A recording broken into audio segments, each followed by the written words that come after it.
Morning, welcome back to my channel. তো তোমরা সবাই কেমন আছো? আশা করি ভালোই আছো, আমিও ভালোই আছি। তো চলো আজকের ব্লগটা শুরু করা যাক। এখন বাজছে 3:53। আমি উঠেছি 3টের সময়। উঠে আমার এদিকে চা টাকার সমস্যাটাই হয়েছে, মানে জল গরম চা করা হয়ে গেছে, আর নামাইনি।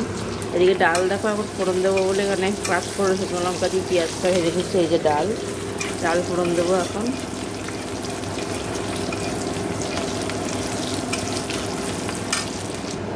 দেখো এই যে ডালটা ফুটছে। তো দেখো আমার হয়ে গেছে, আমার ডাল ভাত রান্না হয়ে গেছে। এদিকে ভাত দেখো এই যে নামিয়ে দিয়েছি, এদিকে ডালও তো কড়াইতে নেই। তো এখন রান্না করব, দেখো ইলিশ মাছ আছে। তো ইলিশ মাছের ভাপা করবো, এই জন্য দেখো একটা বড় টিফিন বক্স নিয়েছি, কারণ পিসগুলো একটু বড় বড় আছে। এই জন্য ইলিশ মাছের ভাপা করবো বলে টিফিন বক্সটা নিয়েছি। তো নিয়ে আগে মাছগুলোকে নুন হলুদ মাখাবো। আর এই যে এখানে দেখো সর্ষে, পোস্ত, কাঁচা লঙ্কা এগুলো নিয়েছি। তো এগুলো দেবো আগে। দেখো ভালো করে সর্ষে, পোস্ত, কাঁচা লঙ্কা দিয়ে নুন হলুদ দিয়ে ভালো করে ফাটার জন্য সর্ষের তেল দিইনি। দেখো এই যে আমি মাছগুলো নুন হলুদ কাঁচা সর্ষের তেল মাখিয়ে এর মধ্যে মশলার মধ্যে কী বলে সর্ষে, পোস্ত, কাঁচা লঙ্কা বাটা দিয়ে নুন হলুদ দিয়ে ভালো করে জল দিয়ে করে মাছগুলো দিয়ে কাঁচা সর্ষের তেল ওপর দিয়ে দিয়েছি। এই যে ঢাকনা আটকে দেবো। এবার কড়াইয়ের মধ্যে আমি বসাবো, জল বসাবো। দেখো এই যে, তো এটাকে এবার জ্বালিয়ে দেবো।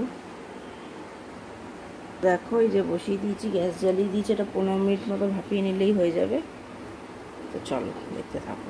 এই দেখো আমার ইলিশ ভাপা। এই যে, তো আজকে এদিকটা পরিষ্কার হয়ে গেল। তো চলো, মানে বাসন কোসন মাজা হয়ে গেছে, এবার এদিকটা পরিষ্কার করে নেবো। তো চলো পরিষ্কারটা করে নিই, তারপর দেখো অনেকক্ষণ পর তোমাদের সামনে আসলাম। সেই সকালে বলেছি স্নান করে আসি, তারপরে আর তোমাদের সামনে আসা হয়নি। স্নান টান করে এসে আমি ঘুমিয়ে পড়েছিলাম। দেখো এখন ঘুম থেকে উঠলাম, উঠে এখন একটু কফি বানিয়েছি। সোনা বাবা খেয়ে নিয়েছে, বাবাও ছাতুগুলো খেয়ে নিয়েছে। তো আমি এখন একটু কফি বানালাম। আমি তো রোজই প্রায় ছাতুই খাই, তো আজকে আর ছাতু খাবো না। তো চলো কফিটা খাই। আমাদের দেখালাম না, কফি খাই রোজই, তো সন্ধ্যাবেলা দেখালাম। তো কফি খাই। তো চলো পরে দেখো। তো আমি এবার খেতে বসেছি, আজকে তো ইলিশ ভাপা করেছি। তো চলো তো খেয়ে নিই, তো পরে আবার। Good evening. দেখো চলে এসেছি কিচেনে। এসে ওকে দিয়ে দিয়েছি ব্ল্যাক কফি, মাকে দিয়েছি হচ্ছে লিকার চা, আমি নিয়েছি দুধ চা। এই যে দেখো দুধ চা। তো চলো তো খাই বিস্কুট দিয়ে চাটা। দেখো আমার তো এদিকে চাটা খাওয়া হয়ে গেছে, বাসন কোসন মাজা হয়ে গেছে। আর দেখো রাতে খাবার করব। এখানে দেখো আটা ময়দা মিশিয়ে মেখে নিয়েছি। এর মধ্যে ময়াম দিয়েছি, নুন তেল মিষ্টি দিয়ে ময়াম দিয়েছি। আর এখানে দেখো এই যে ছাতু মেখেছি, ছাতুর পরোটা করব। তো ছাতু দিয়েছি এখানে পেঁয়াজ, রসুন, লঙ্কা, ধনেপাতা, পেঁয়াজ, আদা, রসুন, লঙ্কা, ধনেপাতা, নুন, মিষ্টি আর ভাজা মশলা যা জিরে, ধনে, শুকনো লঙ্কা ভাজা যা মশলা হয় আর কি, সেই মশলা দিয়ে মেখে রেখেছি ছাতুটা। তো এখন এইগুলোকে পুর করে এর মধ্যে ভরে তারপরে বেলবো। তো আজকে ছাতুর পরোটা হবে, এই ফার্স্ট টাইম আমি বানাবো ছাতুর পরোটা। তো চলো আমি এগুলো ভরে নিই। এই দেখো বাটি করে এই যে ভরে নিয়েছি, এই যে দুটো দেখো করে নিয়েছি, এরকম করে মুড়ে দেবো। এই যে দেখো এই যে করে নিয়েছি, এবারে আমি বেলে ফেলবো। দেখো এই যে বেলে নিয়েছি, ছোট ছোট করেই বেলেছি।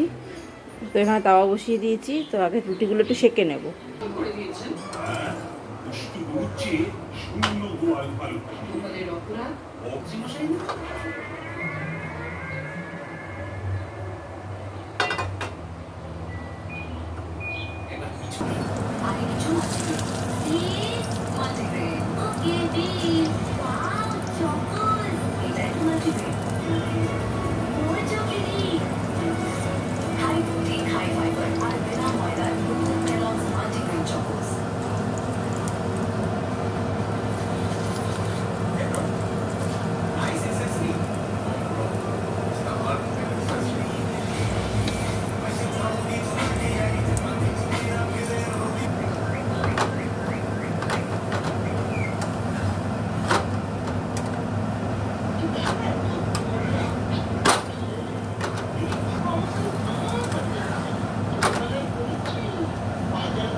দেখো এই যে আমার ছাতুর পরোটা রেডি।